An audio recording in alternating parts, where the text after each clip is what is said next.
आज मैं जो चीज़ें डिफ़ाइन कर रहा हूँ ये मुझसे गलतियाँ हुई हैं और मैं आशा करता हूँ कि सभी युवा ऐसे गलती करते होंगे जो ये एक एज होता है 18 से 30 साल के बीच ये बहुत कॉम्प्लिकेटेड मतलब बहुत रेयर होता है।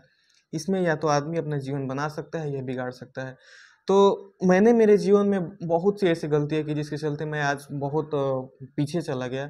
तो ऐसे सारे लोग गलती करते हैं। एक तरफ तो लोग सोचते हैं कि मोटिवेशनल स्पीकर जो भी मोटिवेशनल स्पीकर हैं वो बोलते हैं कि जॉब छोड़ दो, बिज़नेस करो और आदमी उस बहाव में आ जाता है। उस चीज़ों को जब सबकॉन्शियस माइंड में जब वही चीज़ बार-बार रिपीट करता है और आदमी देखता है, तो भावुक होके उस टाइम अपने नौकरी को रिज़ाइन कर देता है। अपना ये कोई करियर चुन लेता है, कोई अपना स्टार्टअप कर देता है, कोई बिज़नेस डाल लेता है। लेकिन बिज़नेस डालने के बाद, बिज़नेस करने के बाद बिज़नेस क्या चल पाएगा कि नहीं चल पाएगा, उस क्षेत्र में क्या रुचि है, मतलब ये सारी चीज़ आदमी नहीं देख पाता है कि हम जो शुरू कर रहे हैं स्टार्टअप वो हो पाएगा कि नहीं हो पाएगा।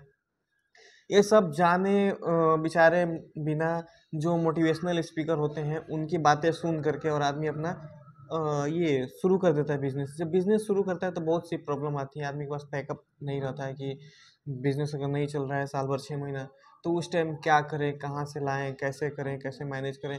और इसमें एक तो बिज़नेस पे असर पड़ता है, दूसरा मेंटल स्टेटस पे असर पड़ता है। आदमी धीरे-धीरे हारते जाता है अपने जीवन से, क्योंकि इधर बिज़नेस का भी प्रेशर है, बिज़नेस भी पीछे जा रहा है और उधर से वो जो कहीं से मान लीजिए जो भी बिज़नेस कर रहा है मोटिवेशनल स्पीकर से जो मोटिवेट होकर के डायरेक्ट आते हैं, जो उनके पास सेविंग्स रहती है वो सेविंग्स लगा देते हैं या कहीं से लोन वगैरह ले लेते हैं। तो एक तरफ सेविंग्स खत्म हो जाती हैं, फिर लोन का प्रेशर है। अब लोन जमा करें कि जो बिज़नेस लगाए हैं उसको हैंडल करें, तो इसी चक्कर में ये लोन, ईएमआई, बिज़नेस इस चक्कर में आदमी पिसते चला जाता है और जीवन से हारते चला जाता है, हारते चला जाता है। इसी में कोई डिप्रेशन में चला जाता है, कोई छोड़कर फिर से शुरुआत करता है। तो मैं आपको सीधा-सीधा एक आंकड़े के ज़रिए बताना चाहूँगा कि आप कोई भी स्टार्टअप कीजिए, तो जिस टाइम भावुक होकर कोई फ़ैसला मत लीजिए। किसी मोटिवेशनल स्पीकर को सुन रहे हैं, तो 1-2 दिन तक वो सुन लीजिए।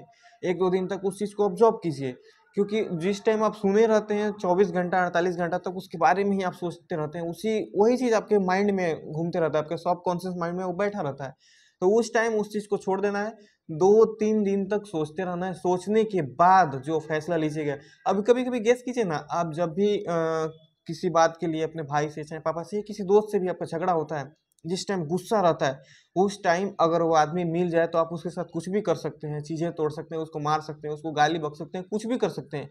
लेकिन अगर उस टाइम वो नहीं मिलता है, आप सोचते हैं कि उससे कल फरिया लेंगे, परसों फरिया लेंगे, तो कल परसों तक आपका गुस्सा नॉर्मल हो जाता है और उस टाइम जो आप गुस्सा हुए रहते हैं, उस टाइम की जो-जो आपके मन में बातें आ रहेंगी, अगर आप उसको विस्तार से लिख के रखिएगा और अगले दिन की बातों को मिलाइएगा कि इस ये सोचे थे, ये करना है, तो आप भूल जाइएगा, वो चीज़ नहीं कर पाइएगा। तो उसी तरीके से सेम यहाँ पे भी होता है, किसी भी मोटिवेशनल स्पीकर को सुनिए, मैं ये नहीं कह रहा हूँ कि मत सुनिए, बहुत सारे लोग हैं, सुनिए, लेकिन सुनने के बाद भावुक होकर कोई फैसला नहीं लेना है, वो उसको 1 दिन बाद, 2 दिन बाद आराम से सोच-समझ कर फैसला लेना है। मैं भी ऐसा गलती किया था और मैं बहुत बैक चला गया।